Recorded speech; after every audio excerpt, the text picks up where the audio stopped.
I love my white male privilege. I love speaking 5 languages. I love knowing all of the wines grown in France and Italy. I love the fact that I didn't learn how to drive a vehicle personally until I was age 27. I love the fact that I grew up with maids, butlers, chefs, chauffeurs, gardeners, guards, manservants. I love my white privilege. I love the fact that I grew up all over the world, that I was a jet setter, that I was an international playboy.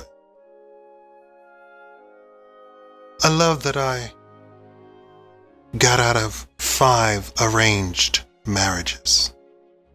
I love my white privilege. In fact, now that I think about it, I don't think any white male has anywhere near my privilege. I have policemen apologizing for daring to interrupt me. I get into any place that I want. It doesn't seem out of place for me to be in the halls of power.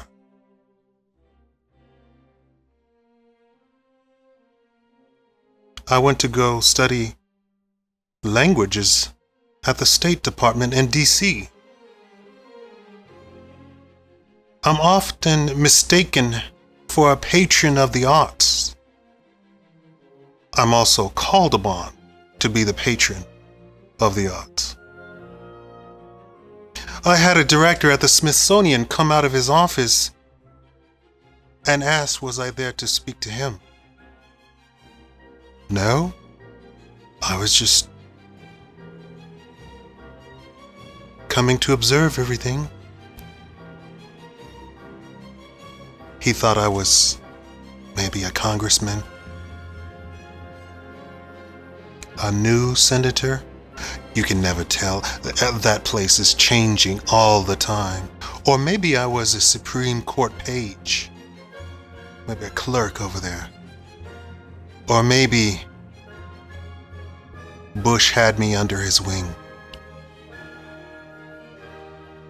I did call the Smithsonian once to catch up with a friend of mine.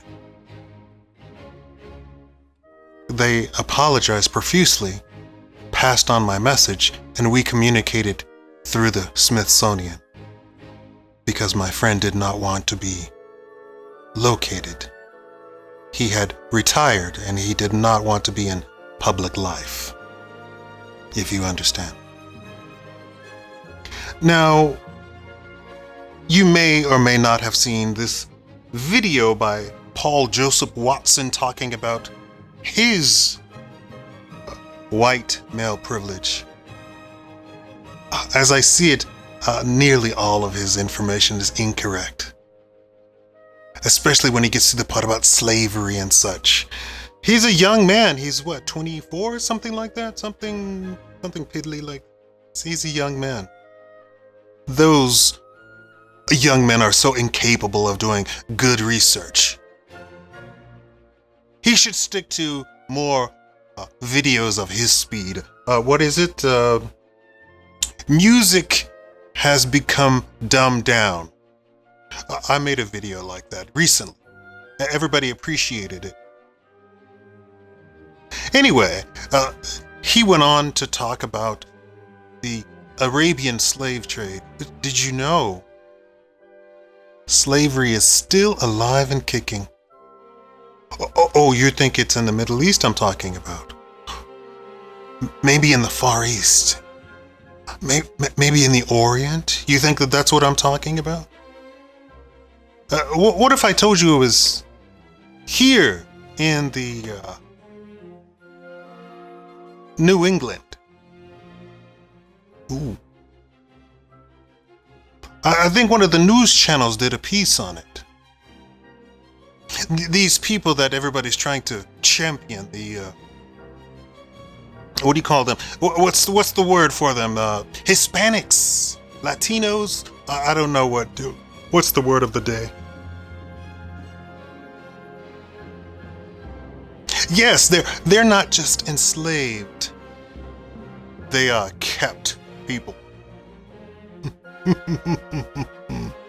Yes, they're kept in the house and they cannot come out. They don't do the grocery shopping or anything.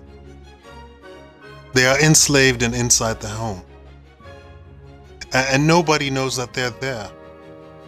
How they got them? Who knows? You know, these things happen.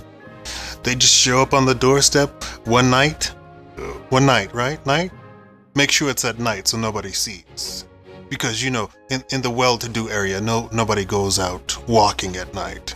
They've got dinner to plan, places to go, you know, that sort of thing. Now, is there enslavement of black people still? Yes, of course. In fact, probably you are holding in your hand an instrument of enslavement. It's called a cell phone. Did you know that there's parts of the cell phone that slavery is indispensable without? That you cannot get the complete cell phone unless you have enslaved people getting the key ingredient for you. True story. It's ironic that so many, even after being told that, still go and purchase cell phones. I love my white privilege. I really do. Now, you might be wondering, why am I saying I love my white privilege? He's not white. Oh, but you see, I'm far more privileged than any white person.